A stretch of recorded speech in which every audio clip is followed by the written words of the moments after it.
et bienvenue pour cette nouvelle étude. Notre thème d'aujourd'hui est Quelle puissance! Le verset à retenir se trouve dans Acte 4, verset 31. Ils furent tous remplis du Saint-Esprit et ils annonçaient la parole de Dieu avec assurance. Le message d'aujourd'hui est à l'Église, nous apprenons à connaître la puissance de Dieu dans notre vie. Il y a bien des années, Sven et Karin vivaient en Suède. Dès leur enfance, ils avaient appris que Jésus allait bientôt revenir. Leur père et leur mère se mirent à partager cette bonne nouvelle avec d'autres gens. Cependant, en Suède, la loi interdisait aux adultes de prêcher le retour prochain de Jésus. Les parents de Sven et de Karin furent donc emprisonnés pour avoir désobéi à cette loi. Les gens qui croyaient que Jésus allait bientôt revenir priaient pour avoir du courage. Le Saint-Esprit remplit Sven et Karin de force et de courage, même s'ils n'étaient que des enfants. Ils prêchaient avec assurance le message de Dieu. Ils n'étaient toutefois pas les premiers à agir ainsi. Notre récit biblique d'aujourd'hui nous parle de membres d'Église qui prièrent ensemble pour avoir le courage de prêcher le message de Jésus. La porte de la prison venait de se refermer derrière Pierre et Jean. Éblouis par la vive lumière du soleil, les deux hommes plissaient les yeux et ils remplirent leurs poumons d'air frais. Ils se sourirent en se regardant l'un l'autre. Et ils étaient heureux d'être dehors à nouveau, même si ce n'était pas pour longtemps. Les hommes les plus importants du pays tenaient à une réunion spéciale en ce jour même, et on avait ordonné à Pierre et à Jean de s'y présenter, qui savaient ce qui allait arriver. Ils n'avaient pas peur, car ils savaient que Dieu serait avec eux. Quand Pierre et Jean entrèrent, on fit silence dans la salle.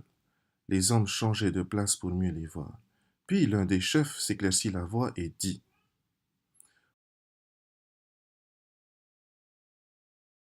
Comment avez-vous fait cela ? Quel pouvoir avez-vous et au nom de qui l'avez-vous fait ?» Le chef parlait du miracle que Pierre et Jean avaient fait la veille au nom de Jésus. Un homme paralysé bien connu avait été guéri, et tout le monde en parlait.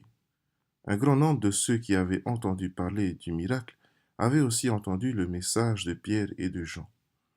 Maintenant, ils croyaient en Jésus et les chefs étaient très mécontents. Pierre regarda paisiblement les chefs. C'était un Pierre bien différent de celui qui avait nié connaître Jésus quelques jours auparavant. Il était maintenant rempli de l'Esprit Saint.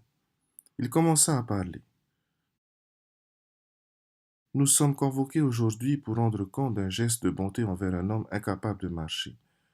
Vous nous demandez comment cela est-il arrivé. Sachez ceci, c'est au nom de Jésus-Christ de Nazareth que cet homme a été guéri. Oui, Jésus, celui que vous avez crucifié, mais que Dieu a ressuscité des morts. » Pierre poursuivit avec audace. « Il n'y a de salut en aucun autre, car aucun autre nom n'a été donné par lequel nous puissions être sauvés. » Les chefs étaient tout étonnés de le voir parler clairement et avec assurance. Ils comprirent que Pierre et Jean avaient été changés parce qu'ils avaient été avec Jésus. Que devaient-ils faire? Ils ne pouvaient pas dire que le miracle n'avait pas eu lieu. L'ancien paralysé se tenait devant eux, et il n'était certainement plus paralysé. Il marchait avec souplesse et avec un sourire qui éclairait son visage. Il savait bien qu'il avait été guéri.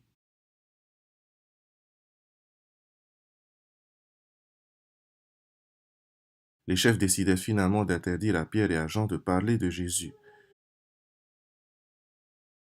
Mais Pierre et Jean tinrent ferme et dirent : « Est-il juste de vous obéir à vous plutôt qu'à Dieu ?»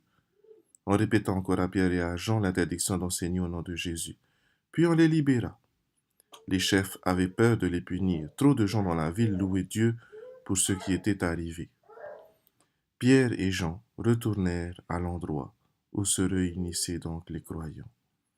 Ils se regroupèrent pour prier, demandant à Dieu la force de parler avec courage et accomplir les miracles au nom de Jésus. Dieu entendit et répondit à leurs prières. Le lieu où ils étaient réunis trembla, comme s'ils étaient secoués par un tremblement de terre. Mais ce n'était pas un tremblement de terre, c'était le Saint-Esprit qui emplissait chacune des personnes présentes. Après cela, tous se mirent à prêcher le message de Dieu avec une grande assurance.